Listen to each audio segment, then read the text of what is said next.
दोस्तों, अगर आप भी रेलवे से यात्रा करते हैं और अपने मोबाइल से टिकट बुक करते हैं, तो आपने कहीं न कहीं ये खबर ज़रूर सुनी होगी कि अब आप अगर अपने आईडी में आधार कार्ड लिंक नहीं करते हैं, तो फिर आपका टिकट बुक नहीं होगा। हालाँकि ये चीज़ अभी फ़िलहाल के लिए तो तत्काल पर ही नियम लागू होने जा रहा है। यानी कि अगर आप तत्काल टिकट बुक करते हैं, चाहे आप काउंटर पर जाकर करें, चाहे अपने मोबाइल से करें, हर जगह आपको आधार लिंक करना अनिवार्य रहेगा, तभी आप अपना तत्काल टिकट बुक कर पाएँगे।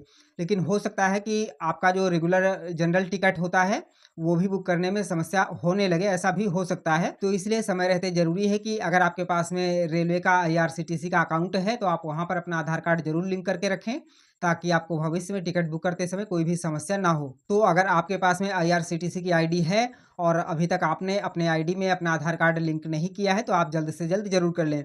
अगर आप करना चाहते हैं, तो आज मैं आपको इसका पूरा प्रोसेस बताने जा रहा हूँ, जिससे आप बहुत आसानी से अपने आईआरसीटीसी के अकाउंट में अपना आधार कार्ड को लिंक कर सकते हैं और उसके बाद में बहुत आसानी से आप अपना कोई भी टिकट बुक कर सकते हैं बिना किसी परेशानी के। कैसे करना है उसके लिए बस आपको वीडियो को पूरा ध्यान से देख लेना है। मैं पूरी डिटेल आपको दिखाने जा रहा हूँ। अपना आधार कार्ड लिंक करके दिखाऊँगा ताकि आप आसानी से समझ पाएँ। पर वीडियो शुरू करने से पहले अगर आप चैनल पर नए हैं, तो चैनल को सब्सक्राइब करके बेल आइकन को ऑल पर सेट करके ज़रूर रखिएगा, क्योंकि मैं हमेशा आपके काम की जानकारियाँ लाता रहता हूँ। तो चलिए देर न करते हुए वीडियो को शुरू करते हैं और आपको पूरा प्रोसेस लाइव में दिखाते हैं। ये मैंने अपने फ़ोन की स्क्रीन ऑन कर ली है। अब यहाँ पर मैं रेल कनेक्ट ऐप को ओपन कर लेता हूँ। देखिए, यहाँ पर भी आपको अलर्ट दिखाया जा रहा है। जैसे आप ऐप को ओपन करेंगे, तो यहाँ पर आपको अलर्ट दिखाया जाता है। 1 जुलाई 2025 से केवल आधार प्रमाणित उपयोगकर्ताओं को ही आईआरसीटीसी वेबसाइट और मोबाइल ऐप पर तत्काल ट्रेन टिकट बुक करने की अनुमति होगी। यानी फ़िलहाल के लिए ये नियम सिर्फ़ तत्काल पर लागू होने जा रहा है। लेकिन अगर आप तत्काल टिकट नहीं भी बुक कर रहे हैं, तब भी ज़रूरी है कि आप अपने आधार कार्ड को लिंक करके रखें, ताकि भविष्य में आपको कोई भी समस्या ना आए। तो चलिए बताते हैं आपको कैसे करना है, तो उसके लिए ओके कर देंगे। अब देखिए, यहाँ पर लॉगिन करना है सबसे पहले, तो मैं लॉगिन पर क्लिक करता हूँ और मैंने बायोमेट्रिक सेट कर रखा है फिंगर, तो इसलिए इसको मैं लॉगिन कर लेता हूँ। आप यहाँ पर अगर पिन बना के रखे होंगे, तो पिन और कैप्चा डाल के भी लॉगिन कर सकते हैं। तो चलिए मैं लॉगिन कर लेता हूँ। ये देख सकते हैं मेरी आईडी जो है वो लॉगिन हो रही है। थोड़ा-सा वेट करते हैं और देखिए लॉगिन हो चुका है। अब यहाँ पर आपको क्या करना है, ध्यान से देखिएगा। तो आपको नीचे में कई ऑप्शंस मिलेंगे, होम, अकाउंट, शॉप, ट्रांज़ैक्शन, मोर। तो आपको अकाउंट पर क्लिक कर देना है। ये देख सकते हैं अकाउंट लिखा हुआ है, तो इसी पर क्लिक कर देंगे। अब देखिए इस पर मैंने क्लिक किया तो मेरी डिटेल आ गई है। माय अकाउंट लिखा हुआ है, ऊपर नाम लिख के आ गया है, प्रोफाइल है और कई चीज़ें दिखाई जा रही हैं। तो अब यहाँ पर आपको क्या करना है, तो देखिए यहाँ पर एक ऑप्शन दिया जा रहा है, ऑथेंटिकेट यूज़र। ये देख सकते हैं। तो आपको इस पर क्लिक करना है। अब देखिए यहाँ पर लिख के आ गया है, सिलेक्ट ऑथेंटिकेशन टाइप। ये देख सकते हैं। तो इसके सामने एक एरो बना हुआ है, तो आपको इसी एरो पर क्लिक कर देना है। अब देखिए यहाँ पर 2 ऑप्शंस आ गए हैं, पैन कार्ड और आधार कार्ड। तो आपको यहाँ पर आधार को सिलेक्ट कर लेना है। तो चलिए मैं आधार पर क्लिक करता हूँ। अब देखिए यहाँ पर आपका नाम दिखाया जा रहा है, जो भी आपके आईडी पर है, आपने जब आईडी बनाया था, जो नाम दिया था वो नाम है। उसके बाद आधार नंबर माँग रहा है, डेट ऑफ बर्थ है, जेंडर लिखा हुआ है। तो ये डिटेल आपको दिखाई जा रही है। अब यहाँ पर आपको एक चीज़ का विशेष ध्यान रखना है, वरना आपकी केवाईसी नहीं हो पाएगी। तो देखिए यहाँ पर जो डिटेल दिखाई जा रही है, वो आपके आधार कार्ड से मैच होनी चाहिए, ये आपको ध्यान रखना है। अगर मैच नहीं होगा, नाम हो गया, डेट ऑफ बर्थ हो गया, जेंडर हो गया, अगर ये तीनों चीज़ें आधार से मैच नहीं होंगी, तो फिर आपका आधार ऑथेंटिकेशन नहीं हो पाएगा। अब मान लेते हैं अगर मैच नहीं है, तो क्या करेंगे? तो उसके लिए आपको बैक आ जाना है और उसके बाद देखिए यहाँ पर एक ऑप्शन आपको मिल जाता है, माई प्रोफाइल का। ये देख सकते हैं। इसके सामने एरो बना हुआ है, तो आपको इस पर क्लिक करना है और यहाँ से आप करेक्शन कर सकते हैं। देखिए यहाँ पर डिटेल आ गई, उसके बाद में ऊपर में एडिट का बटन दिया हुआ है, तो एडिट पर क्लिक करेंगे और यहाँ से आप अपना सब कुछ बदल सकते हैं। नाम हो गया और उसके बाद में डेट ऑफ बर्थ हो गया।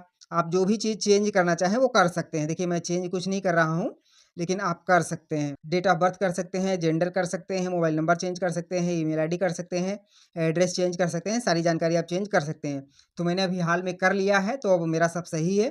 तो चलिए मैं आधार को ऑथेंटिकेट करके दिखाता हूँ। तो वापस से मैं वहीं पर चलता हूँ, बैक आ जाता हूँ और ऑथेंटिकेट यूज़र पर क्लिक करता हूँ। उसके बाद में एरो पर क्लिक करेंगे और ध्यान रखना है आपको कि आपको प्रोफ़ाइल से चेक ज़रूर कर लेना है पहले। अगर गलत है तो आपको वो डिटेल सही कर लेनी है, आपका आधार से मैच होना चाहिए।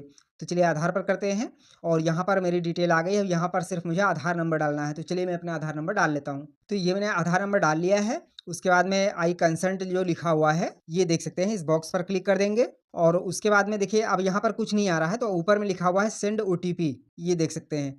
तो आपको इसी पर क्लिक कर देना है, सेंड ओटीपी। तो देखिए मैं सेंड ओटीपी पर करता हूँ और देखिए यहाँ पर एक एरर आ रहा है। तो अब इसमें क्या करेंगे? हो सकता है आपके सामने भी ये समस्या आ जाए और हो सकता है ना आए। तो चलिए मेरे में ये समस्या आ रही है, यहाँ पर बता रहा है your master list limit is enhanced, यानी कि शायद मेरी जो मास्टर लिस्ट है वो ज़्यादा बड़ी है।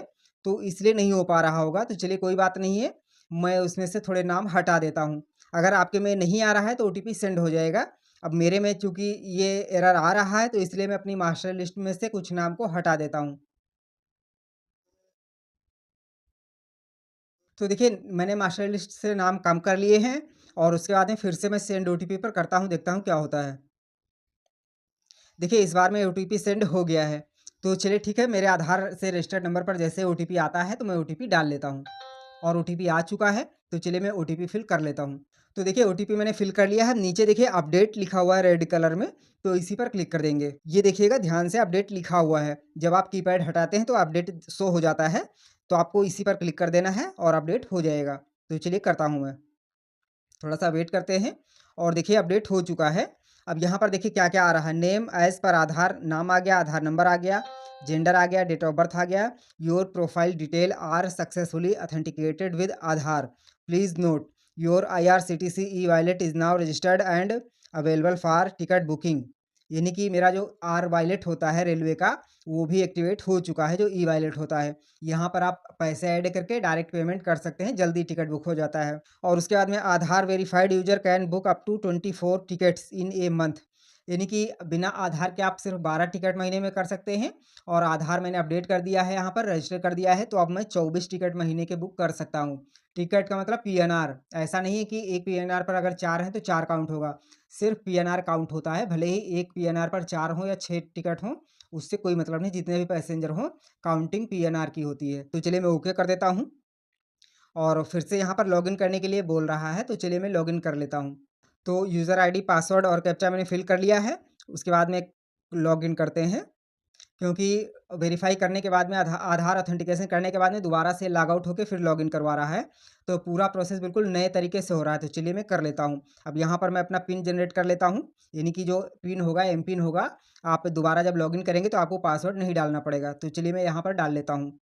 उसके बाद मैं बायोमेट्रिक भी इनेबल कर लेता हूँ ताकि लॉगिन करना आसान रहे, बार-बार मुझे कुछ डिटेल डालनी ना पड़े। तो चलिए हो गया है, उसके बाद में ओके करते हैं और ये मेरा जो है लॉगिन हो जाएगा। देखिए लॉगिन हो चुका है। तो इस प्रकार से बहुत आसानी से आप भी अपने आईआरसीटीसी के अकाउंट में अपना आधार ऑथेंटिकेशन कर सकते हैं, जिससे कि आपको टिकट बुक करने में भविष्य में कोई भी समस्या ना आए। बहुत आसानी से आप अपनी यात्राओं को कर पाएँ। और हाँ, ये नियम जो होगा वो 1 जुलाई से लागू होने जा रहा है, तो इसलिए आपको जल्दी से जल्दी इस चीज़ को कर लेना है ताकि आपको कोई भी समस्या ना आए। जानकारी पसंद आई हो तो वीडियो को लाइक करिएगा और ऐसी ही नई-नई जानकारियों के लिए चैनल को सब्सक्राइब करके बेल आइकन को ऑल पर सेट करके ज़रूर रखिए। और अगर आपके मन में कोई सवाल है तो आप कमेंट में पूछ सकते हैं। मैं पूरी कोशिश करूँगा कि आपको आपके सवालों का जवाब दे पाऊँ।